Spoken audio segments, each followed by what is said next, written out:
Hello everyone, एक बार फिर स्वागत है हमारे यूट्यूब चैनल में। कैसे हो आप सभी? आई होप आप सभी बहुत अच्छे होंगे। और आप देख पा रहे होंगे अपनी स्क्रीन के सामने जो आपकी 3 अप्रैल को परीक्षा होने वाली है, हिंदी कक्षा 8वीं की बोर्ड एग्जाम होने वाली है, उसका रियल पेपर आप अपनी स्क्रीन के सामने देख पा रहे होंगे। तो बच्चों बिल्कुल टेंशन नहीं लेनी, ओरिजिनल पेपर मिल चुका है हमें। बस वीडियो को एंड तक देखना है, कहीं भी वीडियो को स्किप मत करिएगा, एंड तक वीडियो को देखिएगा और अच्छे से प्रश्न को और यानी कि मैं प्रश्न करवाने वाली हूँ, उस प्रश्न के जो क्वेश्चन आंसर से आप अपनी नोटबुक में ज़रूर से लिखिएगा। हर एक प्रश्न के उत्तर मैं आपको इस वीडियो में बताने वाली हूँ, तो पेन पेपर कॉपी लेके बैठ जाइए फटाफट से, और जो मैं प्रश्न के उत्तर देने वाली हूँ उसको आप लिखते जाइएगा। पेपर का PDF आपको मिल जाएगा, आंसर्स मैं आपको बता दूंगी।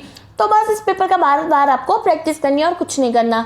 और भी अगर कोई प्रॉब्लम हो तो मुझे कमेंट सेक्शन में आप बता सकते हो। चलो अब वीडियो के एंड तक देखिएगा, ताकि आपको वीडियो के एंड तक ये पता चल जाए कि किस तरह आप इस पेपर के PDF को डाउनलोड कर पाओगे। तो चलो स्टार्ट करते हैं बिना किसी देरी के। सबसे पहले आपका ये जो कक्षा 8वीं का जो परीक्षा होने वाली है वो आपकी होने वाली है 80 मार्क्स की, और 2.5 घंटे का आपका जो पेपर रहने वाला है। चलो फर्स्ट सबसे पहले हम क्वेश्चन आंसर्स पढ़ लेते हैं। चलो सबसे पहले वस्तुनिष्ठ प्रश्न हम पढ़ेंगे। लेखक के मन में बस को देखकर कौन सी भावना जागी? तो इसमें आ जाएगा आंसर यानी कि राहत की। ग्रामीण महिलाओं ने साइकिल रूप में चुना है। ठीक है, तो बच्चों इसमें आपका आ जाएगा आंसर, यहाँ पे आपका आंसर आ जाने वाला है उपयुक्त सभी, यानी कि स्वाधीनता, आज़ादी, गतिशीलता। ठीक है, यानी उपयुक्त सभी यानी ड नंबर का आपका जवाब आ जाएगा। ओस की उत्पत्ति कैसे हुई? ओस की जो उत्पत्ति होती है वो कैसे हुई? तो वो हुई हाइड्रोजन व ऑक्सीजन से। किससे हुई बच्चों? हाइड्रोजन व ऑक्सीजन से, यानी ब नंबर का यहाँ जवाब आ जाएगा। कवि ने भगवान के डाकिए कहीं किन्हें कहा है? ओके, डाकिए किन्हें कहा है? तो इसका जवाब यहाँ पे आपका आ जाएगा पक्षी और बादल को। किसको कहा है? पक्षी और बादल को। दीवाने अपने साथ लेकर आते हैं। दीवाने अपने साथ लेकर आते हैं, क्या लेकर आते हैं बच्चों? उल्लास लेके आते हैं। ठीक है, सुदामा की पत्नी ने श्री कृष्ण के लिए भेंट स्वरूप क्या दिया? सुदामा की पत्नी जो थी उन्होंने श्री कृष्ण को भेंट के रूप में क्या दिया? तो उन्होंने उनको तंदुल दिया। क्या? तंदुल। ब नंबर का यहाँ पे जवाब आ जाएगा। किस शब्द में उपस्वर्ग का प्रयोग नहीं होगा? तो इसमें से किसका नहीं होगा? तो अवस्था। किस में नहीं होगा? अवस्था में। फिर राधा डैश रही है, रिक्त स्थान की पूर्ति कीजिए। तो ओके, राधा क्या कर रही है? राधा नाच रही है। तो आंसर आ जाएगा ब नंबर का। क्या आ जाएगा बच्चों? ब नंबर का यहाँ पे सही जवाब आ जाएगा। अब यहाँ पे हम आ जाते हैं अगले प्रश्न की ओर। अति धुरात्मक प्रश्न में हम आ जाते हैं। 9 से 14 तक आपके ये प्रश्न होंगे। मुझे कोई शिकायत नहीं, घायल होने के बाद भी बाज ने यह क्यों कहा? तो अब इस प्रश्न के यहाँ पे क्वेश्चन आंसर सही, यहाँ पे ये हर एक क्वेश्चन के आंसर मैं आपके दूंगी, और अगर आप मैं जो आंसर बताऊंगी वो अगर आप लिख के आएंगे तो आपको 2 में से 2 पूरे मार्क्स मिल जाएंगे। चलो क्वेश्चन का आंसर मैं आपको यहाँ बता देती हूँ। चलिए आप लिखना लग जाइए। मुझे कोई शिकायत नहीं है, घायल होने के बाद भी बाज ने ऐसा क्यों कहा? ऐसा कहा इसीलिए कहा क्योंकि उसने ज़िंदगी को जी भरकर जी लिया था। उसके शरीर में जब तक शक्ति थी उसने सभी सुख भोग थे। उसने अपने पंखों के दम पर दूर दूर तक उड़ान भरी है तथा आकाश की असीम ऊंचाइयों को पंखों से नाप आया था। तो बच्चों ये इसका जवाब था। आ जाते हैं नेक्स्ट प्रश्न में। ये पूरा जवाब लिख लीजिएगा, वीडियो को पॉज करके एक एक वर्ड अच्छे से लिख लीजिएगा। आ जाते हैं प्रश्न नंबर 10 में। साइकिल आंदोलन के विषय में इस आंदोलन की एक अगुओं का क्या कहना है? चलो इस प्रश्न का उत्तर पढ़ेंगे, आपके 2 मार्क्स आपको मिल जाएंगे। साइकिल आंदोलन में महिलाओं को बहुत आत्मविश्वास प्रदान किया है। इसने पुरुषों पर इनकी आत्मनिर्भरता कम कर दी है। अब कोई भी औरत अपनी साइकिल पर 4 किलोमीटर की दूरी आसानी से तय कर पानी लाने जाती है। कभी कभी साथ में उसके बच्चे भी होते हैं। अब वे एक स्थान से दूसरे स्थान तक सामान ढोने की व्यवस्था भी खुद कर सकती हैं। ठीक है बच्चों, तो ये इसका जवाब था हमारे प्रश्न नंबर 10 का। इसका उत्तर मैंने आपको बता दिया, अच्छे से लिख लीजिएगा अपनी नोटबुक में। झड़ती हुई पत्ती को थामने के लिए बैठा एक हाथ क्या संकेत करता है? जी बच्चों, अज्ञान 11 नंबर के प्रश्न का उत्तर हम यहाँ पढ़ लेते हैं।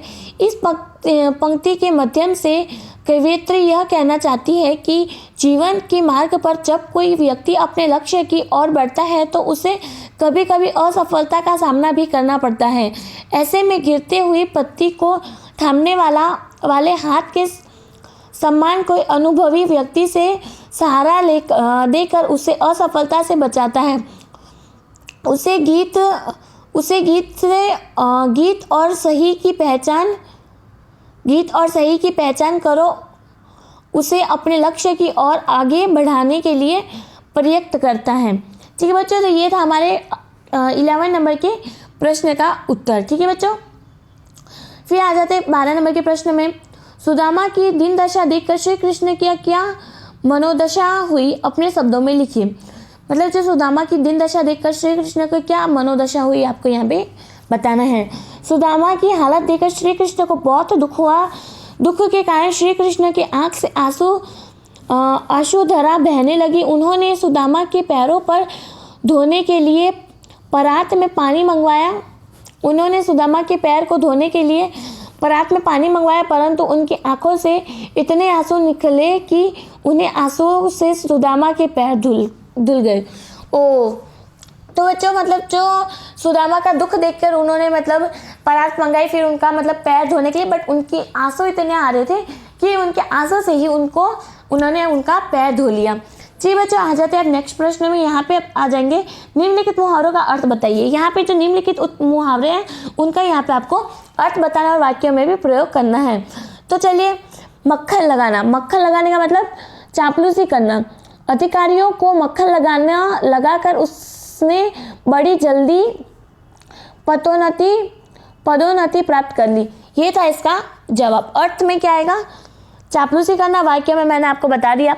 चलो, दांत खट्टे करने का मतलब अर्थ क्या होगा? अर्थ होगा यहाँ पे बुरी तरह परास्त करना। ठीक है बच्चों, तो वाक्य में हम प्रयोग करेंगे। राजपूत वीरों ने अनुपात वीरता का प्रदर्शन करते हुए शत्रु सेना का दांत खट्टे कर दिए। ठीक है, तो ये थे हमारे मुहावरे के अर्थ। चलो अब हम आ जाते हैं नेक्स्ट प्रश्न की ओर।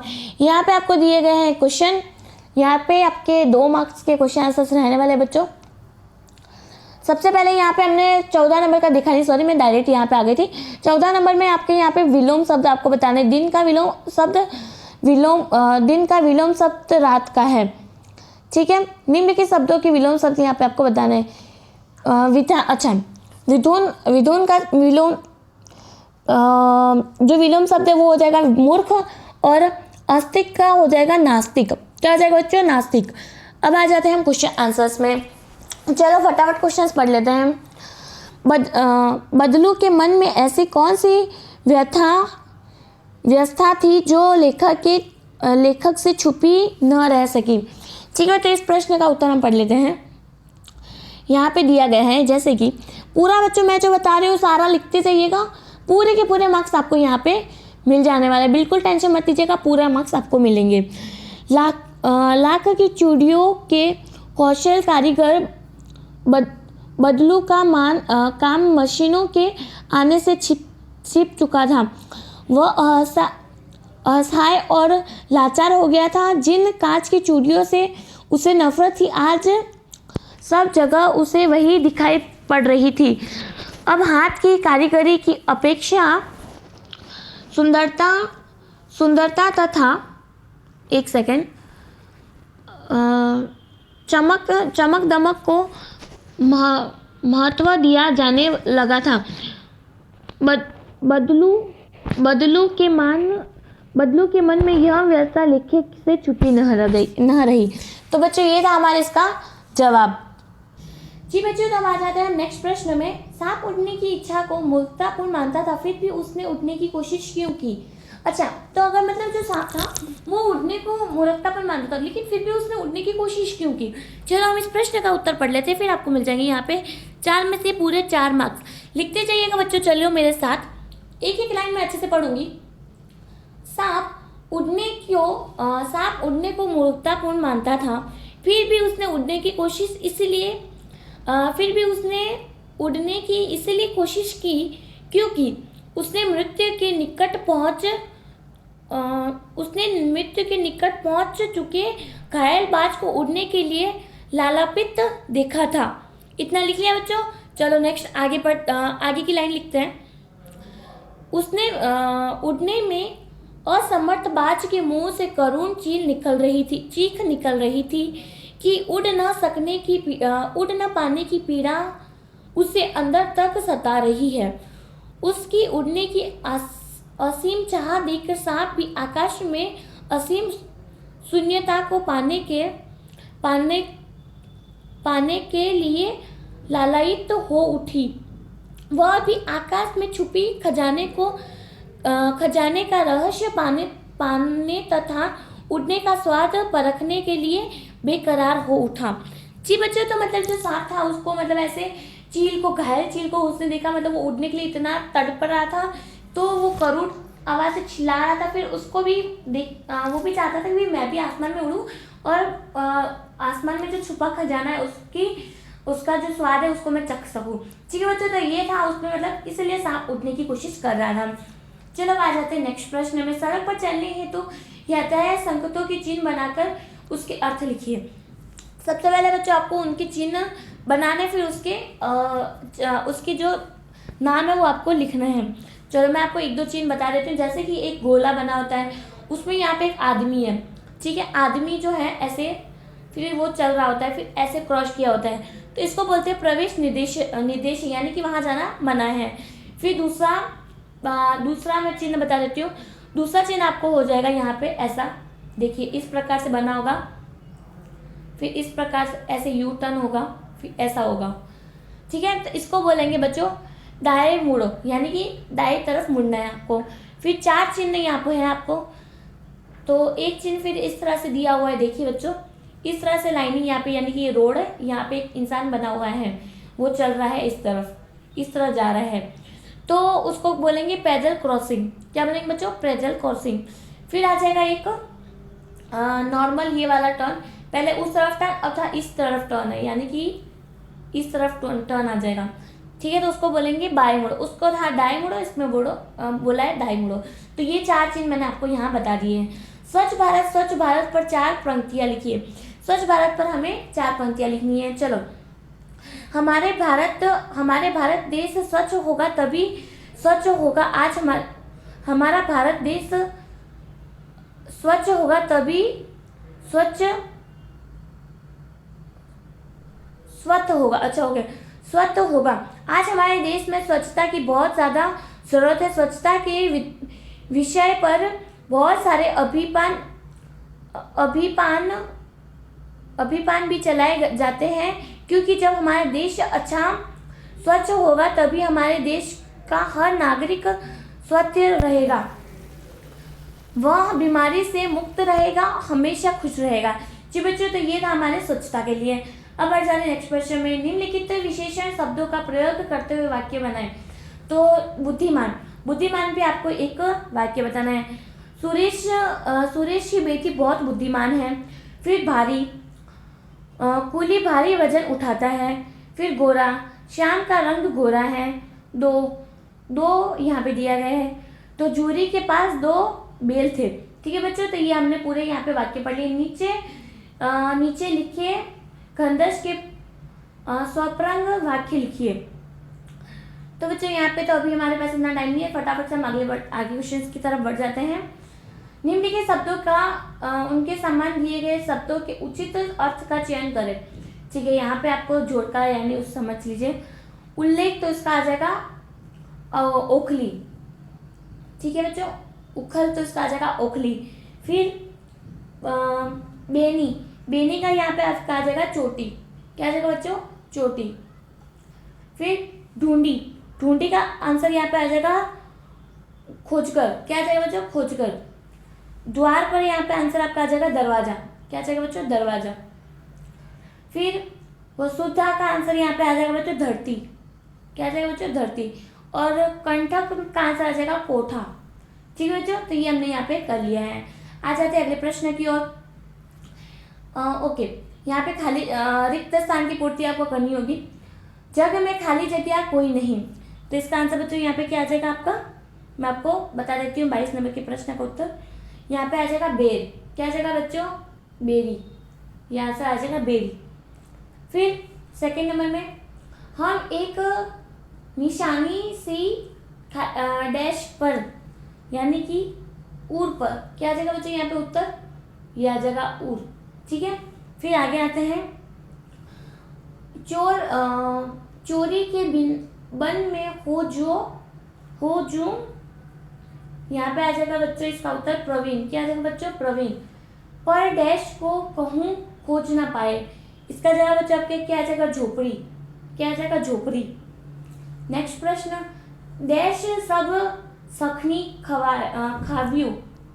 खवायु, तो इसका जवाब यहाँ पे आ जाएगा दूध दही, क्या आ जाएगा बच्चों, दूध दही। डैश कभी बढ़ेगी चोटी, तो इसका जवाब यहाँ पे बच्चों क्या आ जाएगा, मेया, क्या आ जाएगा बच्चों, मेया। चलो आ जाते हैं, निम्नलिखित गंधर्व को पढ़कर नीचे दिए गए प्रश्न के होते हैं। यहाँ पे इस गंधर्व को आपको पढ़ना है, नीचे दिए गए प्रश्न के उत्तर आपको देना है, ठीक है बच्चों। तो यहाँ पे 3 प्रश्न दिए, उनके जवाब दे दीजिएगा गंधर्व पढ़कर इनके जो विलोम शब्द है आपको यहाँ पे बताना है। तो झूठ का यहाँ पे हो जाएगा बच्चों सच, और बेईमान का यहाँ पे आ जाएगा ईमानदार, ठीक है। आपको पुष्कर निवास शिव मोहन है, शादी में जाना है तो, अच्छा यहाँ पे आपको पत्र लिखना है बच्चों प्रधान अध्यापक को, यहाँ पे आपको पत्र लिखना है कि भाई आपको अपनी शादी में जाना है, तो इसीलिए आपको यहाँ पे विद्यालय से छुट्टी चाहिए। तो वो हम यहाँ पे बता देते कि किस प्रकार से आप लिखेंगे। सबसे पहले आपको लिखना है श्रीमान प्रधान अध्यापक, ठीक है, जो भी आपको विद्यालय का नाम है वो आप यहाँ पे लिख दीजिएगा जी बच्चों। फिर वहाँ पे लिखना है आपको महोदय, क्या लिखना है, महोदय। फिर यहाँ पे हम लिखना स्टार्ट करते हैं, सविनय निवेदन है कि मैं अपने मामा जी के शुभ विवाह में सम्मिलित होने के लिए जयपुर जाना चाहता हूँ, इसीलिए मैं दैनिक 22/2/2024 से 24/2/2024 तक विद्यालय आने में असमर्थ रहूँगा। अंत आपसे प्रार्थना है कि मुझे 3 दिन का अवकाश प्रदान करने की कृपा करें। फिर यहाँ पे क्या लिखना है, सधन्यवाद। फिर शिव महोदय, कक्षा जो भी आपकी है और दैनिक जो भी आपको वहाँ पे लिख देना है। फिर हम अथवा ये भी लिख सकते हैं, स्वच्छता से संबंधित 2 छात्रों के मध्य संवाद को अपनी भाषा में 8 पंक्तियाँ लिखिए, तो यहाँ पे आपको लिख देनी है, यानी राजू, चलो लिखिए, मैं आप बताती हूँ उसके साथ साथ। राजू, क्या तुम्हें पता है हमारे विद्यालय में एक नया कार्यालय शुरू करवाया जा रहा है। मनोज, नहीं, मैं नहीं जानता, इस कार्यालय में क्या पढ़ाया जाएगा। राजू, इसमें हम स्कूल के अंदर तथा स्कूल के बाहर स्वच्छता से संबंधित कार्य करेंगे। मनोज, लेकिन हम विद्यार्थी का स्वच्छता से क्या लेना देना, हमें तो केवल अपनी पढ़ाई करनी चाहिए। राजू, नहीं मनोज, हम विद्यालय को भी हम विद्यालयों की को भी स्वच्छता पर ध्यान देना होगा, विद्यार्थियों को भी स्वच्छता पर ध्यान देना होगा, क्योंकि अगर हमने अपने विद्यार्थी कला में ही स्वच्छता का महत्व समझ लिया तो हम आगे बढ़कर अपने जीवन में स्वच्छता को अपना पाएंगे। मनोज, अच्छा, हमें इस कलश में क्या करना होगा, हमें राजू, हमें स्वच्छता में से संबोधित कार्यक्रमों की जानकारी लोगों को देनी होगी तथा लोगों को स्वच्छता के प्रति जागरूक करना होगा। जी बच्चों, तो इतना ही था बच्चे इसमें, ठीक है। फिर एक थोड़ा और बच गया बच्चों, जागरूक करना होगा, उन्हें बताना होगा कि स्वच्छता न रखने से कौन कौन सी रोग होती है। मनोज, ठीक है, चलो कम से कम हमारे समाज में स्वच्छता के प्रति लोग जागरूक तो होंगे। बस इतना बच्चों आपको यहाँ लिखना है, ओके। फिर निम्नलिखित में से किसी एक विषय पर निबंध लिखना है यहाँ पे आपको, ठीक है। तो निम्नलिखित इनमें से कोई भी एक विषय पर आपको निबंध लिख देना है। तो चलिए हम निबंध लिख लेते हैं फटाफट। इनमें से 4 निबंध यहाँ पे दिए 8 मार्क्स के हैं, ठीक है। तो हम पढ़ लेते हैं। शिक्षा का अधिकार, कंप्यूटर शिक्षा का महत्व, क्रिकेट मैच का आंखों देखा वर्णन, पुस्तकालय। तो बच्चों हम यहाँ पे पढ़ने वाले शिक्षा का अधिकार। ठीक है बच्चों, चलो पढ़ लेते हैं फटाफट से शिक्षा का अधिकार। ओके जी बच्चों, तो अब मेरे साथ साथ आप लिखना स्टार्ट करिए। सबसे पहले आप लिखिए एक छोटे से अक्षर में प्रस्ताव बना, उसके साथ डैश करके आप यहाँ से सेंटेंस लिखना स्टार्ट करिए। मनुष्य को ज्ञान देकर सामाजिक बनाने, उससे सभ्य नागरिक बनाने की प्रक्रिया का नाम ही शिक्षा है। शिक्षा से ही भविष्य है स्वावलंबी बनने की प्रयोगता एवं क्षमता बढ़ती है। ठीक है, इतना ये हो गया। अब 2 नंबर डालिए, उसमें लिखिए शिक्षा का अधिकार। स्वतंत्रता प्राप्ति के समय ही हमारे संविधान में यह निश्चय किया गया कि